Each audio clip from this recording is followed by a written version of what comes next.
Hi, I'm Royal Orr with the Light a Spark program of the Quebec Presbytery. The world is changing, and so God's mission to the world must change as well. That means for us in the church, we have to be much more creative and innovative about how we serve the communities in which we live. Already, there are a number of great ideas out there, sparks that have actually grown into flames, evidence of the presence of the Spirit and of new life in the United Church in Quebec. If you've got a good idea, come and talk to us. There is assistance available. So here is one way that a community has found to be more present, more faithful in the community in which it lives. Our spark for transformation was desperation. So we either changed or transformed or died. So over a number of years, we had conversations at the annual meetings, we had conversations as a board and a joint board between two, Crawford Park and Verdun United, where we talked about the future very honestly. Where do we go? How do we spend our money, our inheritance? And that process took many years. And we looked at what the future would look like if we kept it focused on ministry to our community.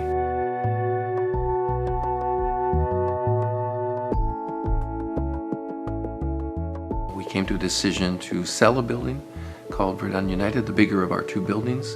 We took that money, we invested that money to use for a new mission plan, a new direction, and also have a smaller building. We call it SouthWest, a church in Verdun, easy to heat, easy to maintain. So it maintains both a church, but also this space. It was this school, where we are in the former nurses' school, actually, that opened its doors and said, you're about the community. We have space. Come and use it, but help us in our school, help us to serve with a breakfast club, a clothing room, with food initiatives, because we have a community here that has very deep pockets of poverty.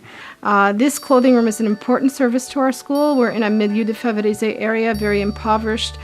We have about 250 students in the school, of which about 75% of these students will come here over the course of the year, especially in the winter, to get winter boots, winter coats, hats, anything that they need for clothing.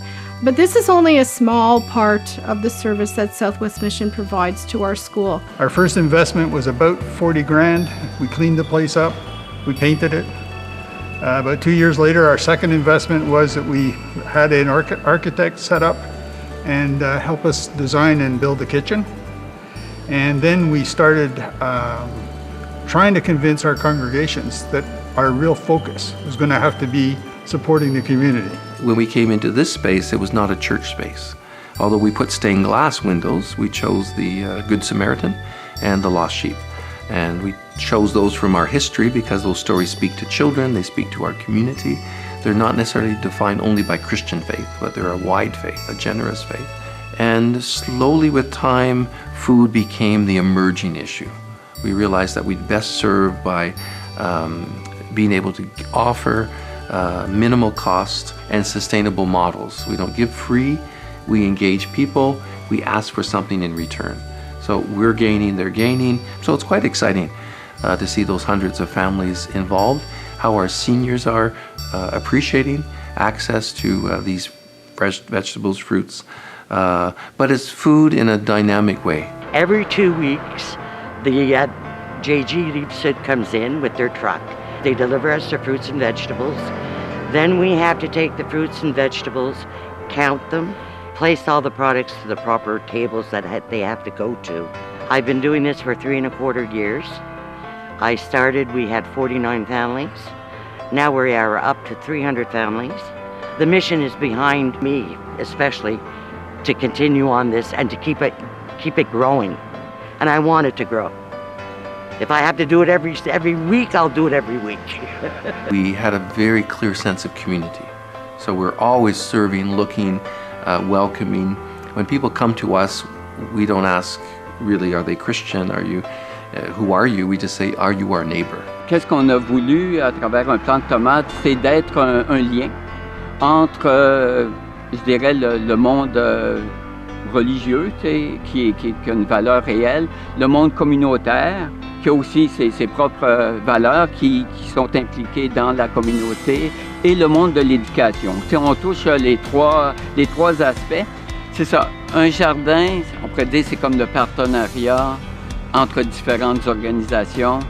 Tu le prépares, tu le sèmes, tu l'entretiens, tu en prends soin, puis à la fin, tu as un résultat. Le résultat, il est communautaire, puis il est aussi tangible, comme tu te retrouves avec des tomates, des carottes, des poireaux, puis que toute la famille peut en profiter. The friction that we experienced at the very beginning, which is a standard friction anyone's going to go through, people have vested interest in the buildings, vested interest in my family's always been here. My family was always in that church that we closed. But we have adapted, we're changing, and if you look around here, we're, I think, having a significant impact on our community. Our energies at one time were too dispersed. We were trying to do too much. Until June of this year, 2016, the congregation actually voted on a unanimous vision statement, providing a table for all with food for body, mind and spirit. Nous procurons une table où chacun trouve de la nourriture pour le corps, l'âme et l'esprit, une table où tous sont les bienvenus. It took us 9 years to come to a sentence of vision. And what's interesting and helpful for us is when we said we are engaging in serving community and being available to our community, that engagement, we thought it was about transforming others, and realized that in our relationship building, we were being transformed.